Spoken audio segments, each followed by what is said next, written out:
दोस्तों, आज हम दो कहानियां आपको बताएंगे। ये दोनों कहानियां आपको बुरे समय में हिम्मत देंगी। तो पहली कहानी, ये बात उस समय की है जब महात्मा बुद्ध अपने शिष्यों के साथ जाकर दूसरे गांव में प्रवचन दिया करते थे। एक बार की बात है, गर्मी का समय था, बहुत तेज कड़ाके की धूप निकली हुई थी। महात्मा बुद्ध और उनके शिष्य किसी गांव में प्रवचन देने जा रहे थे। उन सभी शिष्यों को गर्मी लग रही थी। गर्मी से हाल बेहाल हो रखा था और वो सभी चलते चलते बहुत ही थक गए थे।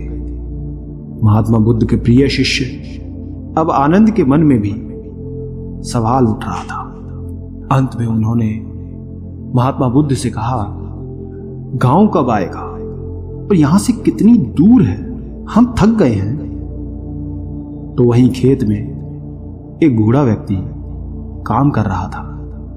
आनंद ने उस व्यक्ति को देखकर बुद्ध से कहा कि चलिए हम उनसे दूरी पूछ लेते हैं। बुद्ध ने हामी भरी और साथ चले गए। आनंद ने बूढ़े आदमी के पास जाकर पूछा कि यहां से आने वाला गांव अभी कितनी दूर है। बूढ़े व्यक्ति ने कहा कि यहां से वो गांव अब कुछ ही दूरी पर है, आप जल्दी पहुंच जाएंगे। ये कहकर वो व्यक्ति बुद्ध की तरफ देखकर मुस्कुराने लगता है। बुद्ध भी उस बूढ़े व्यक्ति को देखकर मुस्कुरा देते हैं। आनंद को यह समझ नहीं आया कि वो लोग क्यों मुस्कुरा रहे हैं, इसका कारण क्या है। मैंने भी ऐसी कोई बात नहीं की कि जो ये लोग मुस्कुराएं।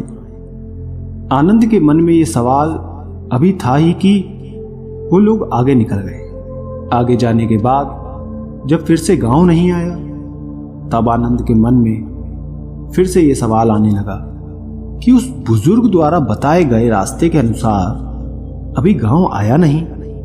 फिर रास्ते में आनंद को एक और महात्मा मिल गए। आनंद ने उन महात्मा से फिर वही सवाल पूछा कि आगे आने वाला गांव और कितना दूर है। महात्मा ने कहा कि ज्यादा दूर नहीं है, बस 2-4 किलोमीटर। ये सुनकर आनंद ने मन ही मन सोचा कि अब तो पहुंच ही जाएंगे, पास में ही है। और फिर तभी दोबारा से महात्मा बुद्ध रास्ते में मिले। महात्मा को देख थोड़ा सा मुस्कुरा देते हैं और महात्मा भी गौतम बुद्ध को देखकर थोड़ा मुस्कुराने लगे। और फिर से एक बार आनंद के दिमाग में वही सवाल उठने लगता है कि आखिर दोनों के आपस में मुस्कुराने का कारण क्या है। परंतु वो लोग आगे बढ़ने लगे। काफी आगे बढ़ने के बाद गांव नहीं आता है।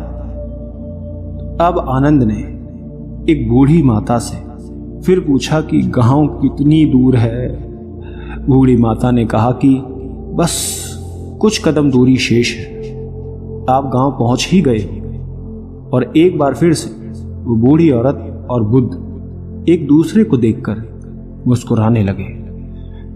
आनंद ने फिर ये सब देखा, लेकिन वो उस समय कुछ ना कहकर आगे बढ़ गया। अब भी गांव आने में समय था। आनंद की सब्र का बांध अब टूटने लगा था। वो समझ नहीं पा रहा था कि हम गांव पहुंच क्यों नहीं पा रहे। वो रास्ते में रुक गया और कंधे पर रखे सामान को क्रोध में आकर फेंक देता है और अंत में महात्मा बुद्ध से कहता है कि वैसे तो आपने कहा है कि बेकार के प्रश्न नहीं करने चाहिए, लेकिन फिर भी मेरे मन में काफी देर से एक सवाल परेशान कर रहा है और मुझे खाए जा रहा है। कृपया कर आप मुझे उसका उत्तर दे दें। बुद्ध ने कहा कि पूछो, क्या पूछना। आनंद कहते हैं कि हम जिससे भी रास्ता पूछ रहे वो हमें बस थोड़ी दूर कहकर आगे बढ़ाए जा रहा है, और आप कभी उन्हें देखकर मुस्कुराते हैं तो कभी उन्हें देखकर हंसते हैं, और वो भी आपको देखकर हंसते हैं। इस चीज को कृपया मुझे समझाइए और ये भी बताइए कि कहीं हम गलत रास्ते पर तो नहीं चल रहे। तभी गांव ना आ रहा हो और इतना समय लग रहा है। बुद्ध आनंद की बात सुनकर कहते हैं कि आनंद, हम बिल्कुल सही रास्ते पे जा रहे हैं और जिस रास्ते से हम गांव जा रहे हैं वहां के लोग मुझे जानते हैं, क्योंकि मैं पहले भी इस गांव में जा चुका हूं और मुझे इस राह की दूरी भी पता है और यहाँ के लोग भी ये बात जानते हैं और इसलिए वो लोग फिर से मुझे जाते देखकर पहचान कर मुस्कुरा रहे हैं। और जिस तरह हम लोगों को उनके लक्ष्य प्राप्ति के लिए उन्हें उपदेश देते हैं और उन्हें अपने जीवन के पथ पर सफलता हेतु निरंतर चलने को प्रेरित करते हैं, ठीक बिल्कुल उसी तरह राह में मिले हर एक व्यक्ति हमें हमारे कार्य पथ, हमारे मंजिल की ओर निरंतर बढ़ते रहने का उपदेश और राह देते जा रहे हैं ताकि हम अपनी मंजिल तक सही समय पर पहुंच सकें। बुद्ध की ये बात सुनकर आनंद मुस्कुरा उठे और सभी एक बार फिर से गांव की ओर निकल पड़ते हैं और कुछ समय बाद वो लोग वहां पहुंच जाते हैं। इसलिए दोस्तों, जिस तरह बुद्ध और उनके शिष्य को रास्ते में कई लोग मिलते हैं जो उन्हें मार्ग जाने के लिए प्रेरित करते हैं, ठीक उसी प्रकार हमारे जीवन में भी हमें किसी न किसी रूप में प्रेरणाएं मिलती रहती हैं। बस फर्क ये है कि हम उसे पहचान पाते हैं या नहीं। हमेशा याद रखें दोस्तों, जीवन में आगे बढ़ने के लिए अवसर हर किसी को मिलता है।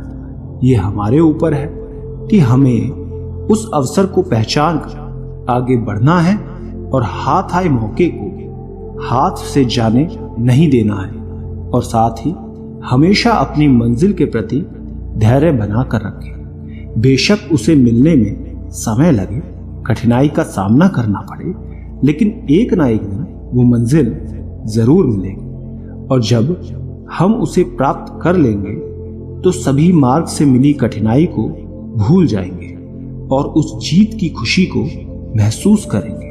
इसलिए धैर्य और शांति बनाए रखें। ये सफलता की सबसे महत्वपूर्ण और बड़ी कुंजी है। दोस्तों, दूसरी कहानी है, बहुत समय पहले की बात है। महात्मा गौतम बुद्ध जब भी भिक्षाटन के लिए जाते थे तब आम लोग उन्हें भिक्षा में अनाज तो देते थे या फिर जिसका वो जो सामर्थ्य होता था वो अपने हिसाब से उन्हें भिक्षा देते थे। और साथ ही यदि किसी के मन में कोई सवाल होता था तो वो बुद्ध को रोक के उनसे पूछ लेते थे।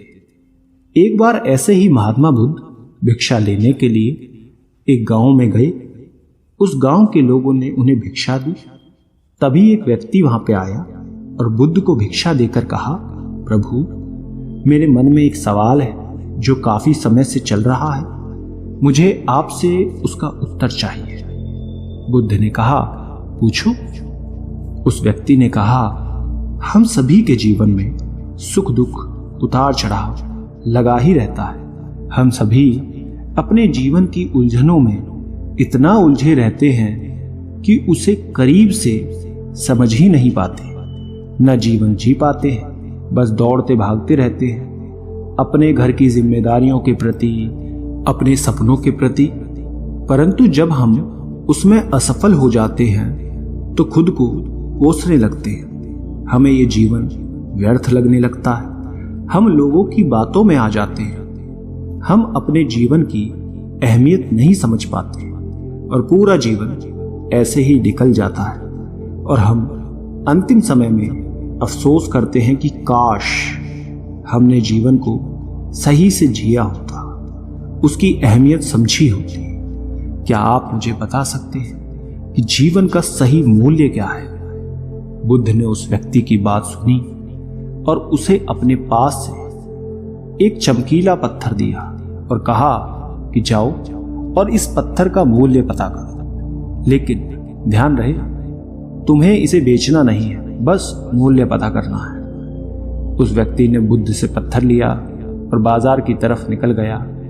सबसे पहले वो एक फल वाले के पास गया, आम बेच रहा था। उसने वो पत्थर उस फल वाले को दिखाया और कहा कि तुम इसका क्या मूल्य दोगे? फल वाले ने चमकीला पत्थर देखा और वो उसे पसंद आ गया। उसने कहा, मैं इसके बदले तुम्हें 12 आम दूंगा। ये सुन व्यक्ति आगे निकल गया और इस बार एक सब्जी के ठेले के पास गया और उसे चमकीला पत्थर दिखाकर उसकी कीमत पूछी।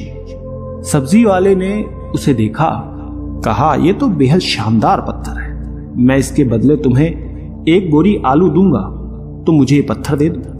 व्यक्ति ये सुन फिर से आगे बढ़ गया और इस बार एक बड़ी अनाज की दुकान पर गया और उसे इस पत्थर को दिखाया।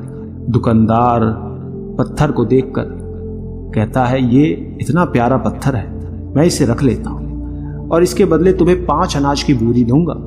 व्यक्ति 3 जगह घूम चुका था। उसे हर जगह उस चमकदार पत्थर के अलग अलग मूल्य को जानकर हैरानी हो रही थी कि भले एक पत्थर का इतना मूल्य कैसे हो सकता है, इन्हें इसमें ऐसा क्या दिख रहा है। उसके बाद वो व्यक्ति एक सोने चांदी के व्यापारी के पास गया और सुनार को पत्थर दिखाया और उससे इसका मूल्य पूछा। सुनार ने उस पत्थर को देखा और कहा, तुम मुझे ये पत्थर 20 लाख में बेच दो। वो व्यक्ति ये सुनकर हैरान था कि एक पत्थर की इतनी कीमत, पर उसने सुनार को बेचने से मना कर दिया। तो सुनार ने कहा, भाई 50 लाख में बेच दो। व्यक्ति ने फिर भी कुछ नहीं कहा। वो इतनी कीमत जानकर एकदम आश्चर्यचकित था। उसके मन में कहीं ना कहीं लालच भी आ गया था उसे बेचने के लिए, लेकिन उसे बुद्ध की बातें याद थी, इसलिए उसने वहां वो जताया नहीं। फिर सुनार ने खुद कहा कि तुम ही बता दो इसकी क्या कीमत तुम लोगे। उसने कहा कि मुझे माफ कर दें, मेरे गुरु ने इसे बेचने से मना किया है। और ये कहकर वो आगे चला जाता है। आखिर में वो व्यक्ति एक जौहरी के पास पहुंचता है। जौहरी उस पत्थर को देख उसे रूबी के रूप में पहचान लेता है। उसने उस पत्थर के सामने एक लाल कपड़ा बिछाया और उस बेशकीमती रूबी की एक परिक्रमा लगाई और माथा टेका। फिर जौहरी उस व्यक्ति से पूछता है, कहां से लाए हो भाई ये बेशकीमती रूबी? आप सारी कायनात, क्या सारी दुनिया बेचकर भी इस अनमोल पत्थर की कीमत नहीं लगा सकते? ये सुनकर वो व्यक्ति हक्का बक्का रह जाता है और भागकर वापस गौतम बुद्ध के पास जाता है, उनके चरणों में बैठ जाता है, पूरी कहानी बुद्ध को बताता है और अंत में कहता है, महात्मा कृपया करके अब आप ही मुझे मानव के जीवन का मूल्य क्या है वो बताएं। बुद्ध उस व्यक्ति को उठाते हैं, मुस्कुराकर कहते हैं कि वो फल वाला जो आम का व्यापारी था, उसने पत्थर की कीमत 12 आम लगाई। सब्जी वाले ने 1 बोरी आलू कीमत लगाई। अनाज व्यापारी ने 5 बोरी अनाज। सुनार ने 50 लाख और अंत में जहां तुम गए उस जौहरी ने इसे बेशकीमती माना। ठीक उसी प्रकार तुम्हारे जीवन की भी यही स्थिति है। बुद्ध कहते हैं, तुम भी एक हीरा ही हो, लेकिन फिर भी लोग तुम्हारी कीमत अपनी सोच, औकात, अपनी समझ और अपनी जानकारी के हिसाब से ही लगाएंगे। तुम अपना जीवन अपने हिसाब से जियो, अपनी खुशी से जियो, वर्तमान का आनंद लो। किसी भी चीज के पीछे बेकार में भागना बिल्कुल व्यर्थ है। अपनी जिम्मेदारियों को समझो, तब तुम उसे खुशी से पूरा करोगे। अपने सपने, अपने लक्ष्य के प्रति आगे बढ़ो, कदम बढ़ाओ, कोशिश करो, सफलता जरूर मिलेगी और आप अपने जीवन से स्वयं संतुष्ट भी हो जाओगे। बुद्ध की बातों से व्यक्ति का एकदम मन शांत हो गया था। उसमें अलग ही एक ऊर्जा आ गई थी। वो बुद्ध के चरणों को स्पर्श करके चुपचाप वहां से चला गया, उन्हें धन्यवाद कहकर। वो बुद्ध की बातों से बहुत प्रभावित हो गया था। उसे आज अपने जीवन का मूल्य समझ में आ गया। अब वो अपना मानवीय जीवन श्रेष्ठ कार्य में लगाना चाहता था। दोस्तों, हमें भी अपने जीवन और प्रतिभा का मूल्यांकन खुद करना चाहिए और पूरे आत्मविश्वास के साथ कोई काम करना चाहिए। अपने जीवन में हर वक्त शिकायत करने की जगह जो है उसी में अपनी खुशी देखनी चाहिए। फिर देखना जीवन आपको बोझ नहीं प्यारा लगेगा और तभी आप अपने जीवन से खुश और संतुष्ट हो पाएंगे पूरी तरह और जीवन का आनंद ले पाएंगे। अब ये आपको तय करना है कि आप खुद को कैसा बनाना चाहते हैं, 12 आम लायक कामयाब या बेशकीमती हीरा। ये निर्णय केवल आपका है, आप खुद लें। दोस्तों, क्या समझा आपने दोनों कहानियों से? कमेंट में नीचे लिखकर जरूर बताना। धन्यवाद।